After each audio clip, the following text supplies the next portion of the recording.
Muito bem. Boa noite a todos e todas, meus amigos do estudo segunda-feira aqui da Gênese. Estava pensando aqui, a gente conversava um pouquinho antes de começar as nossas preces, né? Que tá aqui em Franca está muito quente. Nós também já estudamos no frio, já jantamos sopa, hoje uma saladinha leve. O tempo vai passando e a gente vai estudando, ampliando os nossos conhecimentos, estreitando a amizade e passando por esse período difícil que nós estamos passando, né, da pandemia, mas que, graças a Deus, aí, as possibilidades que ele permitiu para a ciência avançar, nós estamos pouco a pouco aí conseguindo bloquear essa doença, né? E aí, devagarzinho, a gente vai conquistando a nossa saúde, né? Garantindo um pouquinho mais. E também, só lembrar, falar parabéns aí para os aniversariantes do mês aí, a gente comentava também aí, né? Dona Honora, Nair, Zé Mauro, que já fizeram. Aí o Tonho a gente parabeniza depois, porque ainda não chegou. Vai chegar, mas não chegou ainda não. Então, meus amigos, nós estamos no capítulo 7, nós paramos no item 9 na semana passada. Eu cheguei a ler um pedacinho do item 9, mas eu acho que convém a gente recomeçar o item 9, porque Kardec é muito lógico, né? Como a gente sempre comenta aqui. Então é bom acompanhar o raciocínio. É bom acompanhar, não, nós estamos aqui para isso, né? Para acompanhar o raciocínio dele. E a gente sabe que é muito profundo e devido à sua inteligência, né, ao seu trabalho. Então eu vou recomeçar o item 9, tá bom? Só lembrando que a gente está falando aí do esboço geológico da Terra, né, dos períodos geológicos, e nós estamos só relembrando alguns termos que é importante a gente lembrar. Nós estamos falando das camadas geológicas, né? Que cada camada vai marcando, como se fosse uma tatuagem, né? Uma marca nela, o período, o que aconteceu na superfície naquele período. Então, à medida que, como a gente estudou aqui, os períodos vão passando, vão se criando novas camadas, o registro da história da Terra vai se firmando nessas camadas, e através desse estudo, é exatamente esse estudo que a geologia faz.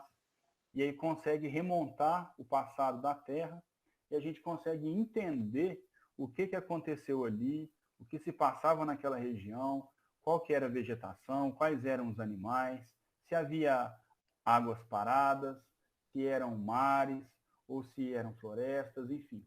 Só para a gente retomar o nosso raciocínio. Então vamos lá. Item 9.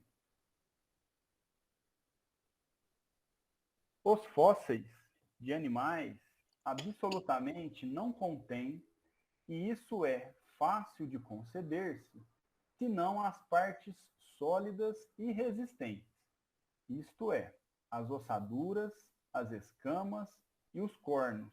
Cornos são os chifres.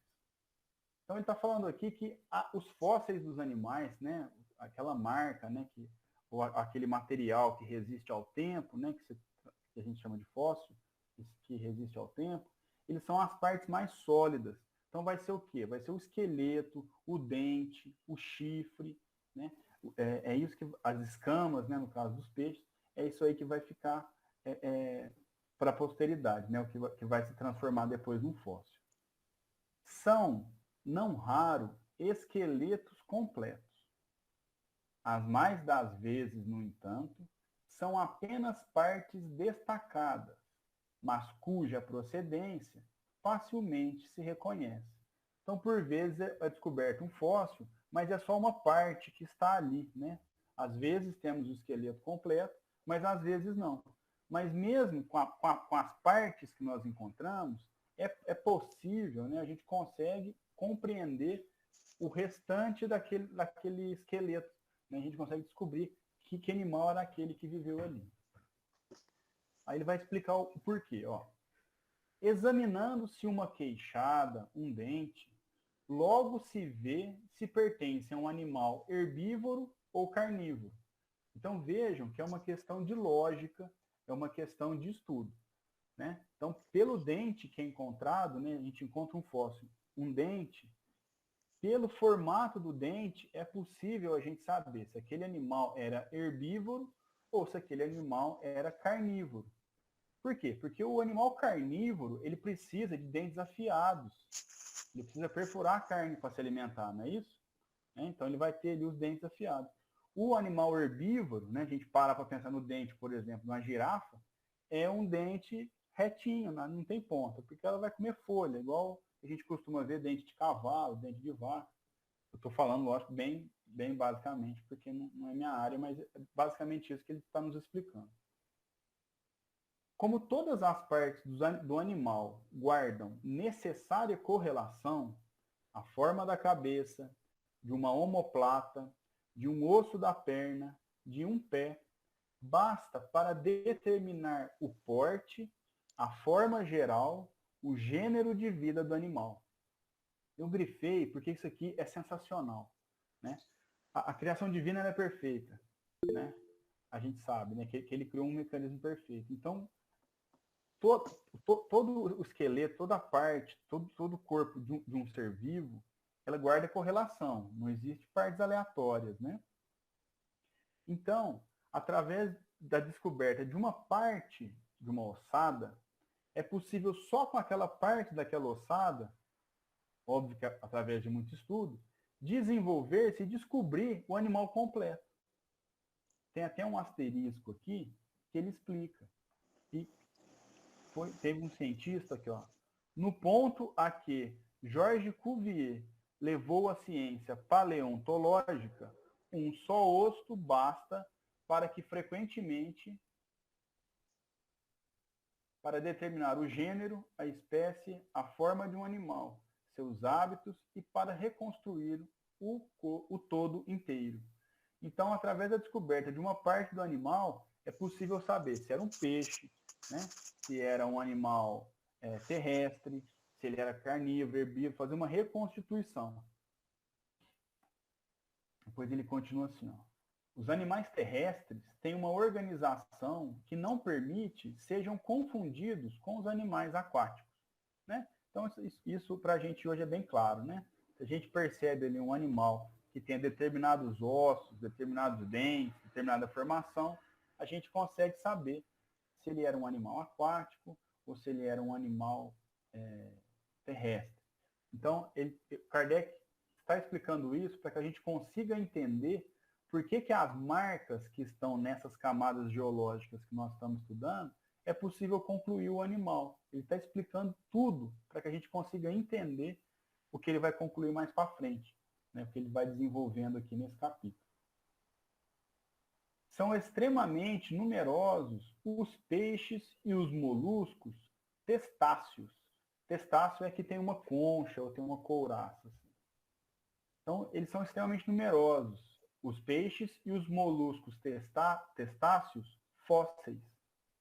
Só estes últimos, né? Então só os moluscos, molusco é aquele lula, aquele animal invertebrado que a gente tem nas águas, né? Só estes últimos, né? Tá falando dos moluscos, formam bancos inteiros de grande espessura. Então só a decomposição, os depósitos desses animais já formam bancos inteiros de grande espessura nas camadas. Pela natureza deles, verifica-se sem dificuldade se são animais marinhos ou de água doce. Então percebam que Kardec vai nos explicando, dando uma base do que seria a geologia, uma base geológica, para que a gente consiga acompanhar o raciocínio dele. Porque se ele está falando que os animais deixam marcas, que é possível a gente saber que animal que era aquele, a gente tem que ter esses conhecimentos que ele está passando, mesmo que de uma forma geral, para que a gente consiga acompanhar os ensinamentos dele. Item 10. Não, eu não falei, mas vocês sabem, na hora que quiser me interromper... Ô, Caio, não, é porque a Lucélia colocou alguma coisa aí no chat, dê uma olhadinha. Perdão, vou ler aqui, desculpa, não tinha visto. Vamos lá.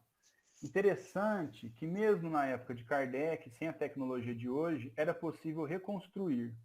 Vamos lembrar que hoje, com mais tecnologias até o DNA do fóssil, é possível obter.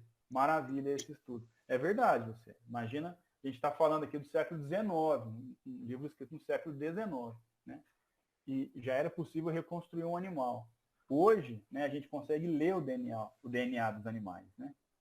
E aí a tecnologia é muito mais avançada e a gente consegue ter noções muito mais precisas do que eles tinham lá. É verdade. Ô, Caio, Fique à vontade, Ana.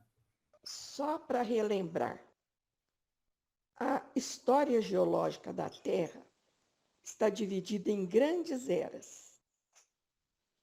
Eras geológicas. Essas eras são, de acordo com a antiguidade do tempo, elas são era azoica, sem vida, era arqueozoica, vida antiga,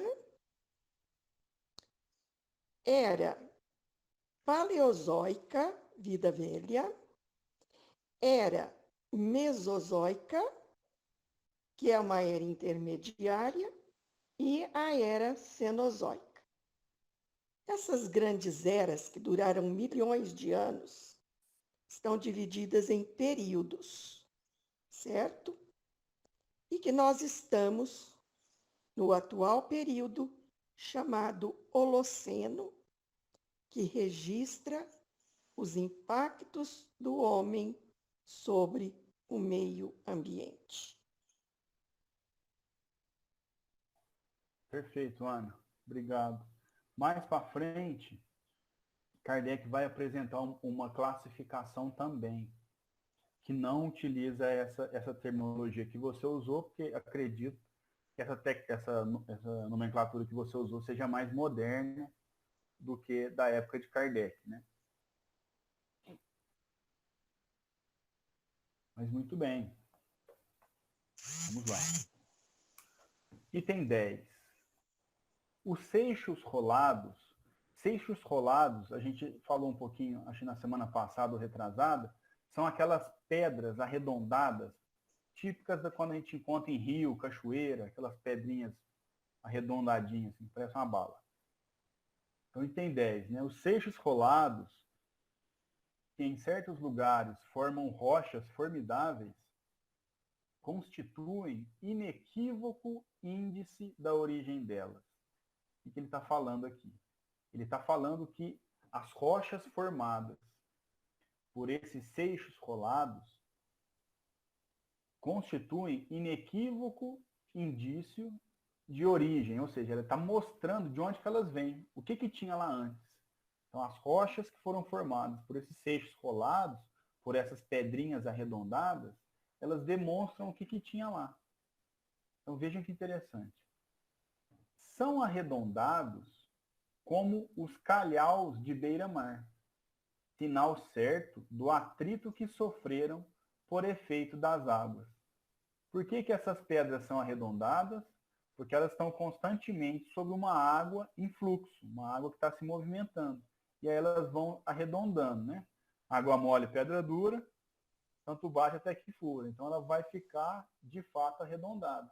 Então, nos locais que a gente encontra as rochas formadas por seixos rolados, a gente pode concluir que ali, em determinado período, houve água e houve água em movimento.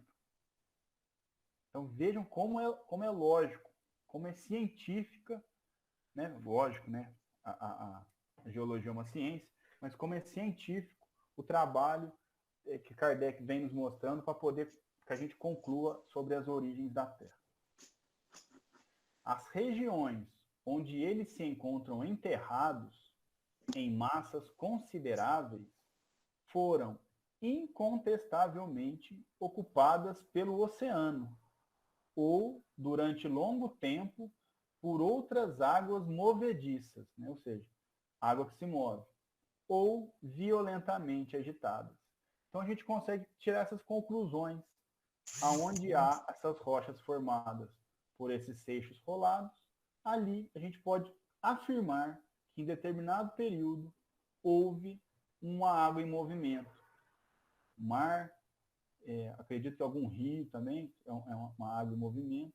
Então, é assim que vão sendo tiradas as conclusões. Item 11. Além disso, os terrenos das diversas formações se caracterizam pela natureza mesma dos fósseis que encerram. Ou seja, os terrenos dessas diversas formações, eles se caracterizam, as características dadas a esses terrenos são advindas dos fósseis. Então a gente consegue concluir, né? São caracterizam pela natureza dos fósseis que encerram, né? Os fósseis que deram fecho para isso. As mais antigas contêm espécies animais ou vegetais que desapareceram inteiramente da superfície da Terra. Vejam que interessante. Lembram-se que quando a gente falou que a cada camada geológica, as superfícies são as mais novas. Por quê? Vamos pensar no centro inicial lá, uma bolinha. Criou a primeira camada. Aí passou o tempo, criou outra camada. Depois criou outra. Criou outra. Quanto mais próximo da superfície, mais novo, mais recente. Quanto mais abaixo da superfície, mais antigo. Então, ele está nos falando do quê? Que as mais antigas, né, as mais profundas, contêm espécies animais ou vegetais que desapareceram inteiramente da superfície da Terra. Ou seja, nós vamos encontrar os dinossauros, por exemplo, mais à superfície ou mais abaixo? Mais abaixo, porque são animais que já desapareceram. Do mesmo modo, em relação às vegetações. E ele continua assim, ó. Também desapareceram algumas espécies mais recentes. Conservaram-se, porém, outras análogas, que apenas diferem daquelas pelo porte e por alguns matizes, né, por um nuance, uma gradação de forma. Então, a afirmação é que algumas espécies também desapareceram, mas conservaram alguma... Como é que eu vou falar aqui? Deixa eu ler de novo. Também desapareceram algumas espécies mais recentes. Conservaram-se outras análogas, né? Conservaram-se outras parecidas, né? Então a gente tem animais, eu já disse isso aqui uma vez, por exemplo, grandes mamutes. Eles não existem mais enormes como havia naquela época. Mas a gente ainda existem os elefantes. Então eles são animais parecidos, mas aqui, o animal no porte do mamute, ele não cabia mais na Terra, né? Por conta da dominação do homem, das grandes queimadas, foi difícil a alimentação desses animais muito grandes. Animais muito grandes reproduz menos, né? Igual animais pequenos, tem aquela, né? Nasce 5, 6 filhotes de uma vez, e a reprodução é fácil. Animais maiores depende de uma série de fatores para poder conseguir que os animais se cruzem, a gravidez é mais complicada e tudo mais. Então, foram ficando, né, os animais adaptados, que conseguiram se adaptar. Aqueles que não se adaptaram foram extintos, né? Aí ele continua. Outras, finalmente, cujos últimos representantes ainda vemos, tendem, evidentemente, a desaparecer em um futuro mais ou menos próximo, tais como os elefantes, os rinocerontes, os hipopótamos, né?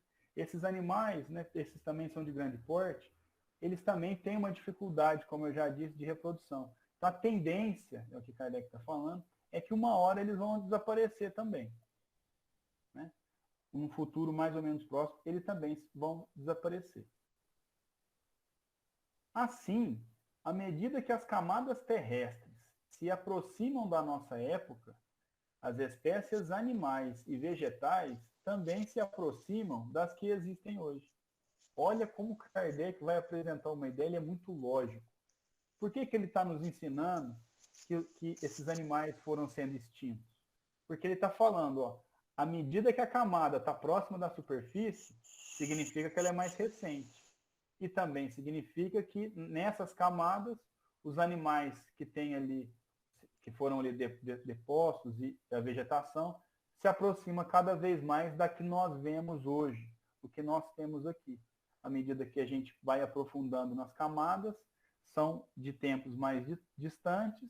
Quanto mais distante o tempo, mais diferente da nossa época e, consequentemente, mais diferente a vegetação e mais diferente também a fauna, né?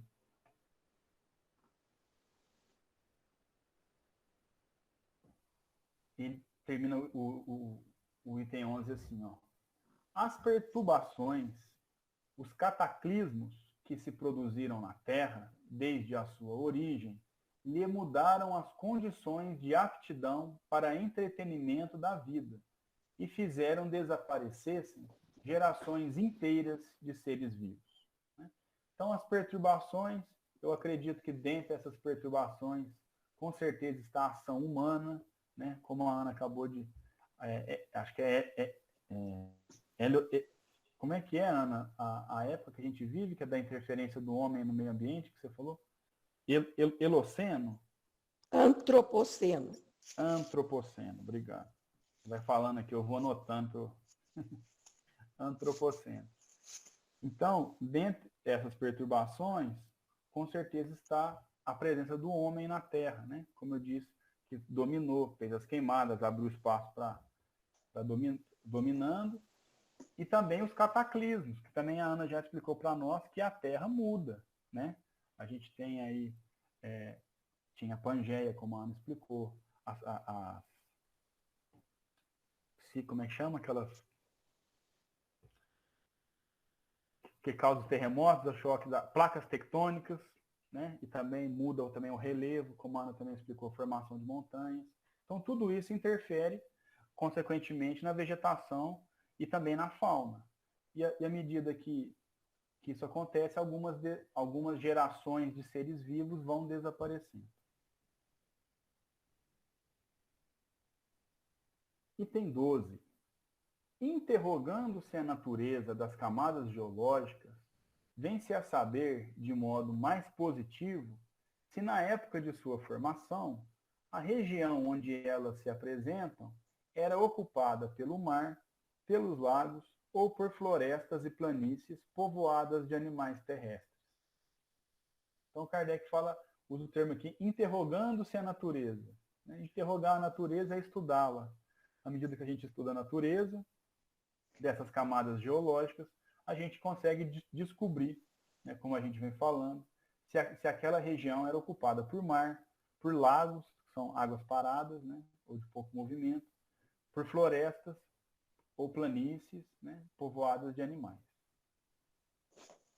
Conseguintemente, né, em consequência, se numa mesma região se encontra uma série de camadas superpostas, contendo alternativamente fósseis marinhos, terrestres e de água doce, muitas vezes repetidas, constitui esse fato prova irrecusável de que essa região foi muitas vezes invadida pelo mar, coberta de lagos e posta a seco, que é uma outra informação muito interessante, né? Quando a gente, às vezes, como a gente tem estudado as camadas geológicas, a gente pensa assim, na região de Franca, o que era? Mas a pergunta não é tão simples. O que era, em qual época? Porque se nós estamos falando de sobreposição de camadas, sendo que cada camada representa uma época, se nós temos sobreposição de camadas, nós temos várias épocas numa mesma região. Então, o que Kardec vem nos apresentar é que, se delimitarmos ali uma região, vamos pegar aqui a região de Franca, se nós formos estudar essa camada de Franca e encontrarmos uma camada que demonstra fóssil de animal marinho, para baixo, fóssil de animal terrestre, depois fóssil de animal de água doce, significa o quê? Que nessa região já foi mar, já foi lago e já foi seco. Obviamente em épocas distintas, mas isso também nos mostra como o planeta muda num lugar que... Na era mesozoica, Franca era um deserto. Toda a região aqui era um deserto. E também é interessante pontuar para vocês a formação do rio Amazonas. Ali existia um mar interior, onde hoje é o rio Amazonas. Mas com o soerguimento da Cordilheira dos Andes, certo? É que foi dar origem ao rio Amazonas, água doce, porque antes era um mar interior de água salgada. Então, as águas drenaram no sentido oeste-leste. O rio Amazonas corre lá da Cordilheira dos Andes, a oeste, para leste, desaguando no Oceano Atlântico. Olha que interessante.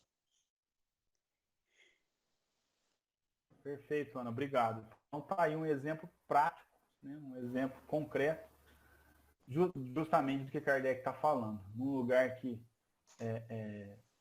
uma época foi mar, depois a gente tem ali água doce, pode eventualmente ter até, quem sabe, aí um deserto, a depender da época.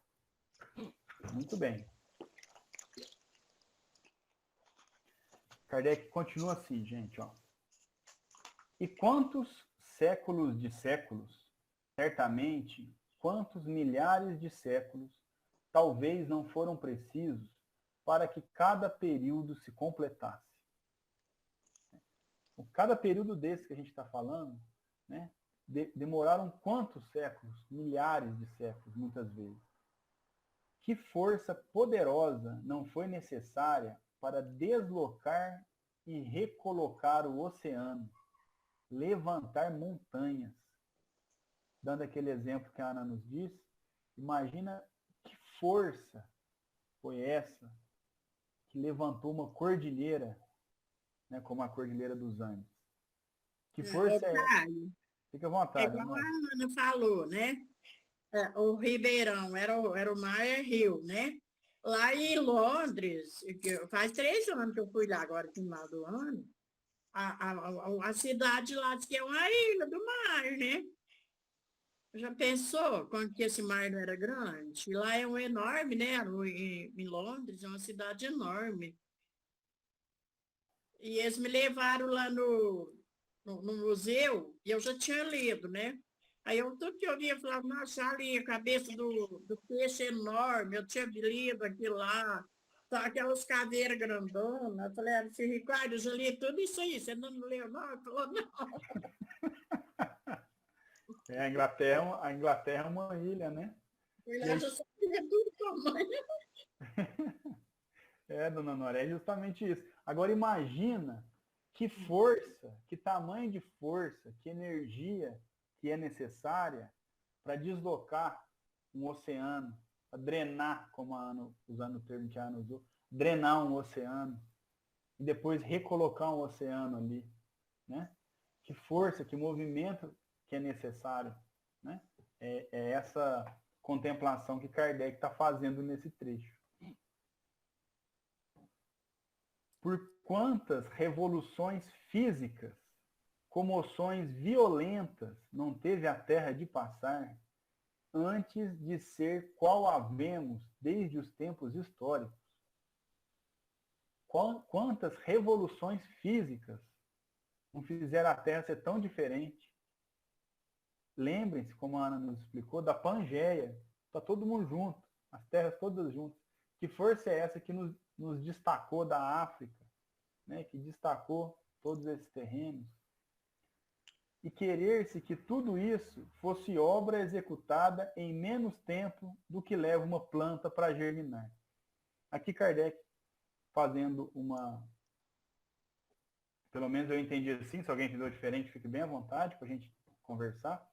Está falando quem leva ao pé da letra a alegoria da criação do mundo em 7 dias. Né? Como é que se pode criar a terra em menos tempo do que leva uma planta para germinar? Uma terra desse tamanho, desse porte, com todas essas camadas. Né?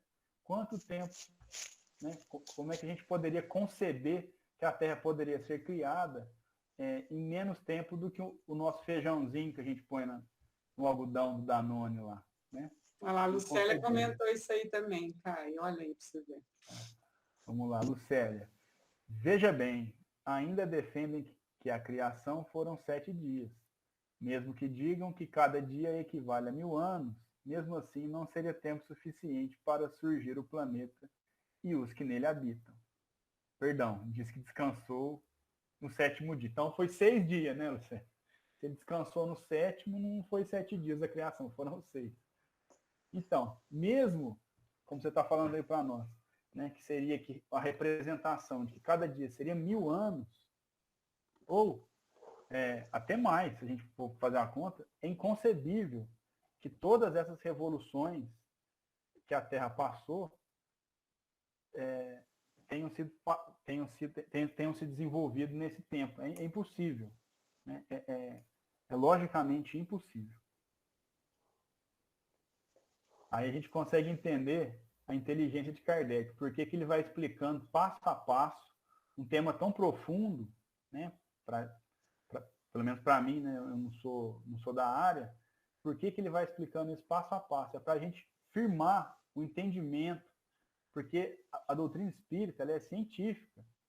Ela não está aqui para que a gente escute mesmo que seja uma verdade, e diga amém. Ela está aqui para que a gente entenda e tenha condições de dialogar, de compreender. Né? Não é uma doutrina que se impõe, é uma doutrina que se explica, que demonstra o porquê, que tira as conclusões. Né? Item 13. O estudo das camadas geológicas atesta, como já se disse, formações sucessivas, que mudaram o aspecto do globo e lhe dividem a história em muitas épocas, que constituem os chamados períodos geológicos, cujo conhecimento é essencial para a determinação da gênese. Então, na linha do que a Ana tinha nos explicado das eras, né, dos períodos, é o que Kardec vem falando aqui. A gente está estudando as camadas geológicas. E essas camadas geológicas, elas nos demonstram várias mudanças do globo. E essas mudanças do globo terrestre, elas foram classificadas, né? Me parece que tem até mais de uma classificação. Deve ter várias, né? Como a teoria na academia sempre se faz, né? Ô, Caio, Fica à vontade, Ana. cada era dessas que eu citei é dividida em grandes períodos que duraram milhões de anos, certo? Então, tem o período da formação das florestas, tem o período da formação do carvão mineral, tem o período da formação das rochas. Cada era corresponde a um período com formações diferentes. Inclusive, na era cenozoica, ocorreram as grandes glaciações que obrigaram os homens a migrarem para as áreas distantes dessas glaciações, desses glaciares. Perfeito, obrigado, Ana. E essas divisões, essas eras que a Ana nos explicou aqui, azoica, arqueozoica, paleozoica, mesozoica, são divisões. E Kardec vem nos falando aqui que existem essas classificações que o homem fez, né, para poder entender, né, para catalogar essas diferentes formações geológicas, e que ele vai falar para nós que é importante para que a gente entenda a gênese. E ele vai começar, então, a desenvolver essas eras. A nossa amiga Lucélia está falando assim, ó. Argumentam que tudo foi criado do jeito que é. É verdade. Mas Kardec vem mostrando que em cada período havia espécies diferentes das que hoje existem. Kardec perfeito nos seus argumentos. Ciência sempre. Ciência sempre, Ana. É isso aí. E é justamente o que você está falando que é impossível a gente conceber essas alegorias. Né? Daí Kardec explicar os motivos, demonstrando e não trazendo assim, ó, gente, não foi assim, foi assado. Não, ele vem trazendo todo o ensinamento para que a gente consiga concluir. E é isso mesmo, é inconcebível a gente achar que a Terra como é hoje foi criada desse jeito, até porque está aí o registro histórico nas camadas geológicas que demonstram exatamente o contrário. Né? Muito bem. Da classificação que Kardec utiliza, que a Ana depois pode nos explicar, mas me parece que não é que é utilizada hoje em dia, ele vai explicar assim, ó, ele está falando dos períodos geológicos.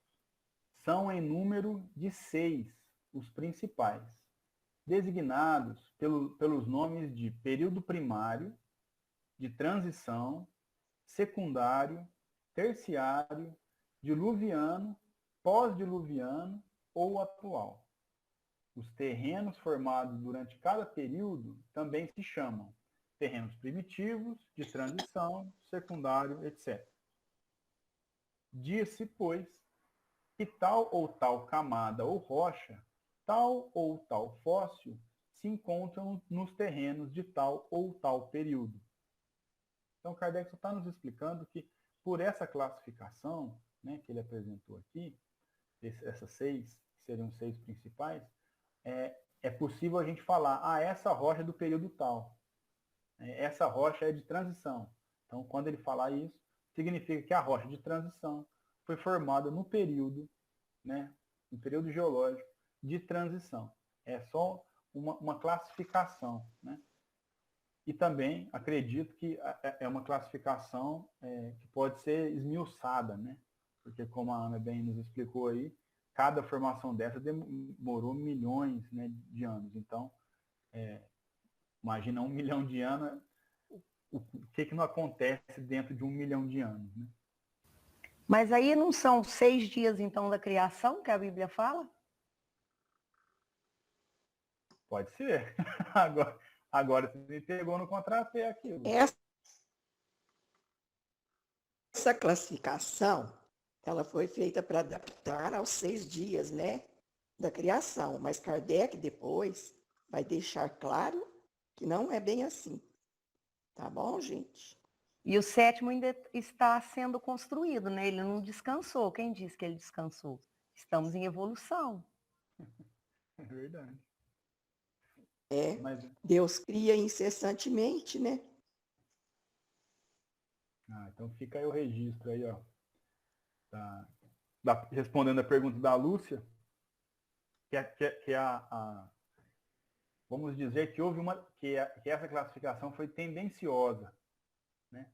Já que teve essa tendência da criação em 6 dias, né? Mas também classificação, seja em qual área, a classificação ela pode ser diversa, né? Dependendo do historiador, do cientista, pode fazer classificações diversas, né? Entender de maneiras diferentes. É mais uma questão didática, né? Deixa eu ver aqui. Lucélia, perguntando, por que Kardec fala de período antediluviano e pós-diluviano? Eu não sei se ele faz uma referência ao período que houve o grande dilúvio na Bíblia, ou se ele está falando de algum período em que as águas dominavam, né? Alguém sabe responder?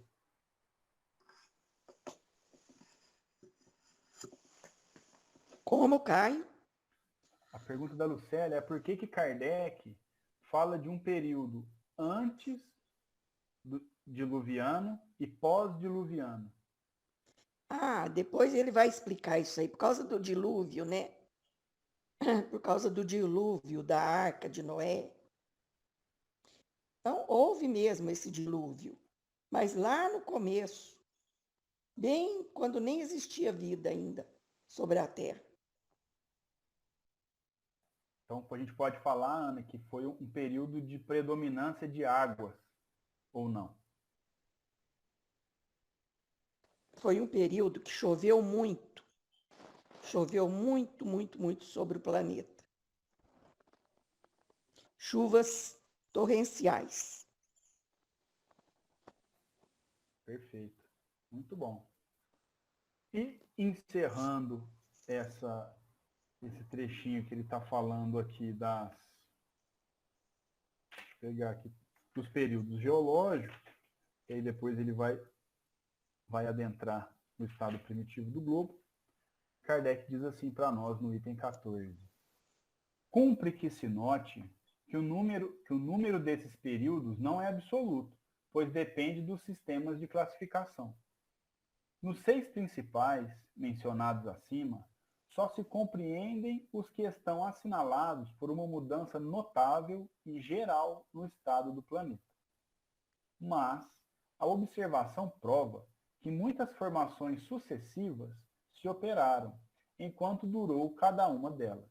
Ou seja, ele está falando que nessa classificação, né, essa classificação não é absoluta, né, é só uma das classificações, né, mas que nessa classificação em si, ela só considera período, né, aqueles assinalados por uma grande mudança e uma mudança geral, né, uma mudança geral. Mas que dentro de cada período desse, tiveram várias transformações do planeta, né, e são formações sucessivas, né? A gente sabe que essas formações não são estanques, né? Assim, de repente um dia estava assim, no outro dia estava assado. Isso é um processo lento e de milhões de anos, né? Depois ele diz o seguinte, ó. Por isso é que são divididos em 6 períodos caracterizados pela natureza dos terrenos e que elevam a 26 o número das formações gerais bem assinaladas, sem contar os que provêm de modificações devidas a causas puramente locais. Né? Então, dentro desses períodos que ele assinalou, tem vários outros períodos, né? A depender da classificação, é uma questão de estudo, né? E que também, dentro desse período, temos modificações locais, né? Modificações pontuais. Aí a nossa amiga Lúcia diz o seguinte, Lucélia, o dilúvio, de maneira geral, trouxe perturbações geográficas enormes, com velhos continentes a submergirem e novos a erguerem-se, transformando assim leitos marinhos antigos em picos de montanhas. Ó, essa turma aqui, vou te falar, hein? Ó, tem fera. Muito bem. Então agora Kardec vai falar desses períodos aí, propriamente dito. Né? Vai falando de cada um para nós. Estado primitivo do globo. O achatamento dos polos e outros fatos concludentes são indícios certos de que o estado da Terra, na sua origem, deve ter sido o de fluidez ou de flacidez, estado esse oriundo de se achar a matéria ou liquefeita pela ação do fogo ou diluída pela da água. Então, lá no estado primitivo, né, o primeiro dentro dessa classificação trazida por Kardec, ele fala que é possível concluir que a Terra ela tinha uma fluidez, ela tinha uma flacidez. Né? E essa flacidez teria origem ou no estado oriundo da matéria liquefeita ou pela ação do fogo ou diluída pela água. Kardec vai esmiuçar isso um pouquinho mais para frente, mas a gente vai conseguir entender. A Lucélia deixa as palminhas para a Lúcia aí, agradecendo a explicação. Então, nesse estado primitivo do globo, a constituição da Terra era flácida, né? Ou tinha uma certa fluidez. Né?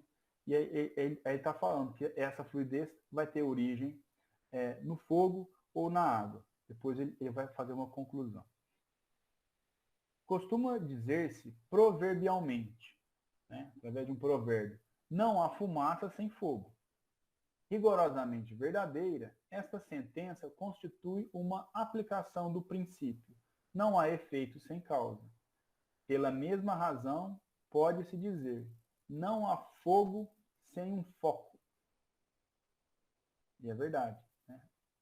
O fogo, ele tem que ter um núcleo, pelo menos um começo ali, que está mais quente e está liberando o resto. Né? Essa fluidez é das lavas, né? Das lavas vulcânicas. São fluidas. Então, com esses longos períodos chuvosos, chuvas torrenciais, aquelas áreas mais baixas dos terrenos foram preenchidas com água, dando origem aos oceanos e mares. Interessante. Obrigado, Ana. E a flacidez, Ana? Quando ele fala flacidez, o que significa essa flacidez? Essa flacidez, ele está se referindo às lavas. São bem fluidas, né? bem pastosas. Elas não são nem líquidas e nem sólidas. São pastosas. Entendeu? Sim, obrigada, Ana. Beleza. Isso aí. Kardec ele vai desenvolver esse raciocínio também e vai ficando um pouquinho mais claro, né? Que ele vai falar até do núcleo da Terra, né? Mas vamos seguir Kardec aqui, porque eu não vou conseguir falar isso de cabeça. Então ele está falando que onde há fogo, né, tem que ter um foco. E aí ele continua assim, ó. Ora, pelos fatos que se passam sob as nossas vistas, não é apenas fumaça que se produz na Terra, mas fogo bastante real, que há de ter um foco. Vindo esse fogo do interior do planeta e não do alto, o foco que lhe há de estar no interior. E como o fogo é permanente, o foco também o há de ser. O calor, cujo aumento é progressivo à medida que se penetra no interior da Terra e que, a certa profundidade, chega a uma temperatura altíssima. As fontes térmicas, tanto mais quentes quanto mais profundas, lhe está a nascente. Os fogos e as massas de matéria fundida embraseada que os vulcões vomitam, como por vastos respiradouros, ou pelas fendas que alguns tremores de terra abrem, não deixam dúvida sobre a existência de um fogo interior. Então Kardec está falando que à medida que a gente aproxima do núcleo da Terra, a temperatura aumenta. E que nos vulcões, como a Ana fez referência às lavas, se eles cospem, né, ele usou o termo que vomitam, né, essas lavas, temperaturas absurdas, é porque lá naquele interior aquela lava residia numa temperatura altíssima. Então ele conclui, né, que não deixa dúvida que existe um fogo interior, né, fogo interior nesse termo de embrasamento, né, da lava embraseada lá no núcleo da Terra. E aí, Lúcia, se a gente lembrar que à medida que as camadas vão ficando mais profundas, a gente está falando de períodos mais antigos, a gente pode concluir que se no núcleo há fogo, a temperatura alta, significa, né, que é esse período que ele faz referência, que é o período primitivo, que é o primeiro período, porque as camadas foram se formando por fora, né? Como a Ana citou aí, houve o resfriamento, mas é um resfriamento, né, principalmente das camadas, né? Por isso que tem a formação dessa crosta. E aí a Terra deixa de ter essa constituição flácida, porque a constituição flácida era no período primitivo, onde tinha a preponderância dessas altas temperaturas aí, e seriam massas de matéria fundida. Ok, e que continua até hoje, né? Você vê, está tendo vulcão lá nas Ilhas Canárias e que pode ocorrer um tsunami aqui no Brasil. Exatamente. Então você vê que desde quando a Terra foi criada, começou do núcleo, mas que altera essas camadas sempre alteraram essas camadas. Montanhas surgiram, mares surgiram e continua. E o dia que não tiver mais esse núcleo, acabou-se a Terra, né? Exatamente. Isso mesmo. Deixa eu ver se dá tempo da gente estudar o item. O item 16, ele é um pouquinho comprido. Alguém quer fazer algum comentário? Se não quiserem, a gente começa e para, também não tem problema. Só que às vezes alguém quer. Se a Lúcia pudesse repetir essa explicação que ela deu agora, eu agradeceria. Com você, Lúcia. Nossa, mas não é nem explicação não, Marlene, eu estava pensando alto. Eu pensei o seguinte, eu vi hoje a notícia que nas Ilhas Canárias, né, está tendo vulcão, e que dependendo da intensidade, pode ocorrer um tsunami aqui no Brasil. Esse E aí eu é aí eu comentei agora com o Caio o seguinte, que desde que, assim, a Terra foi formada por esse núcleo. E a partir desse núcleo que ele vai aquecendo, como a Ana disse, a crosta terrestre vai se modificando. Mares vão surgindo, montanhas, tudo por causa desse núcleo muito quente. Porque o dia que a Terra não tiver mais esse núcleo, acabou-se a Terra, ela morreu, né? Vai estar tudo frio.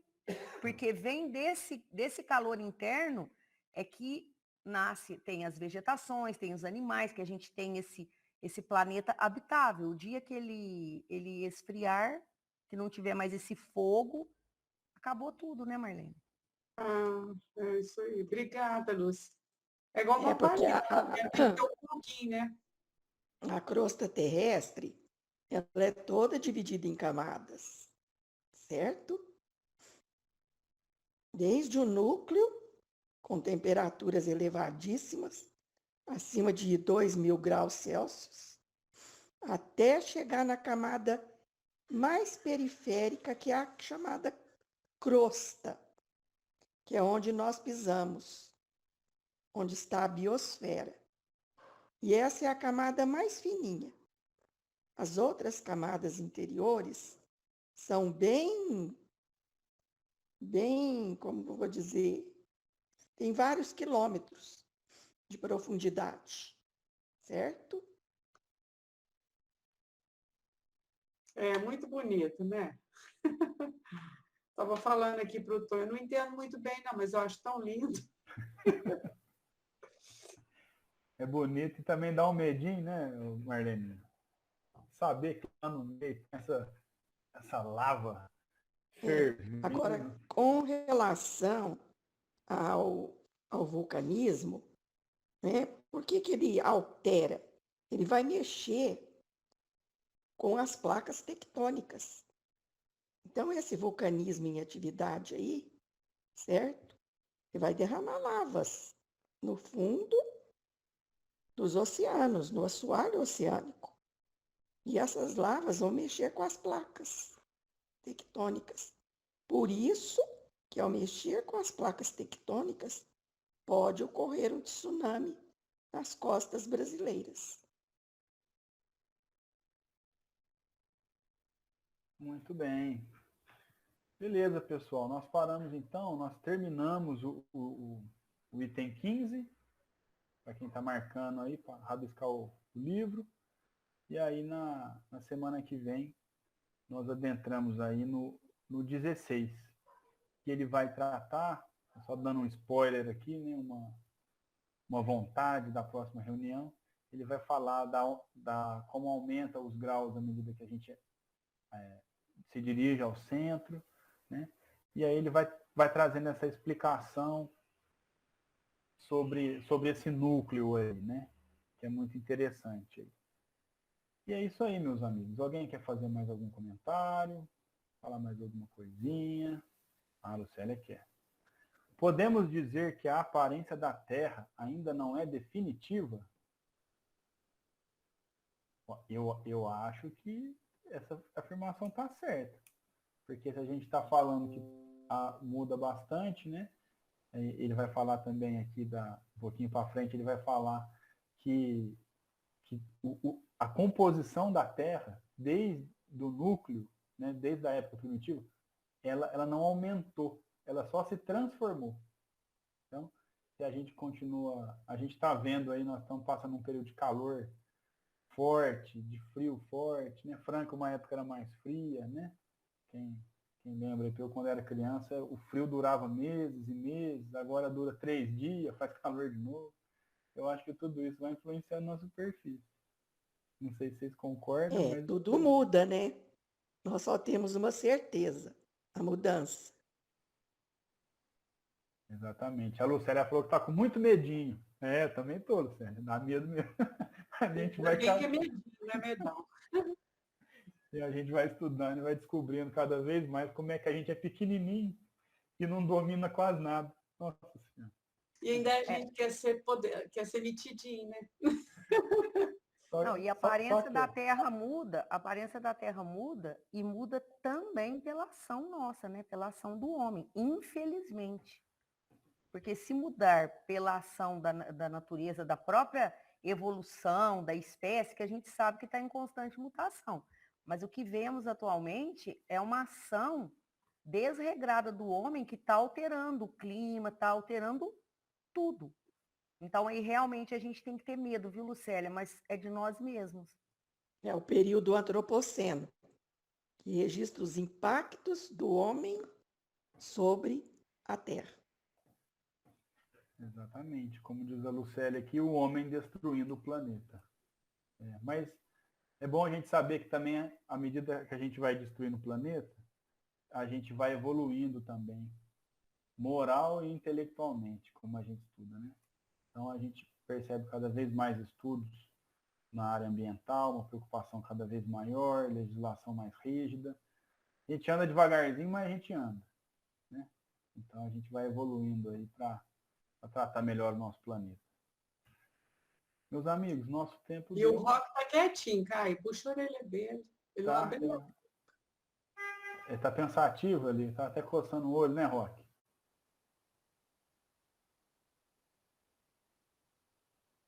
Tá do lado do ar-condicionado dele ali, olha lá, janelona aberta.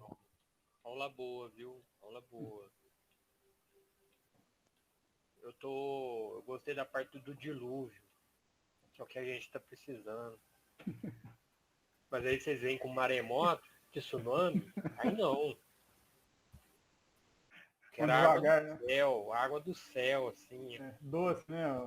Água salgada invadindo aqui, não. Isso aí, meus amigos.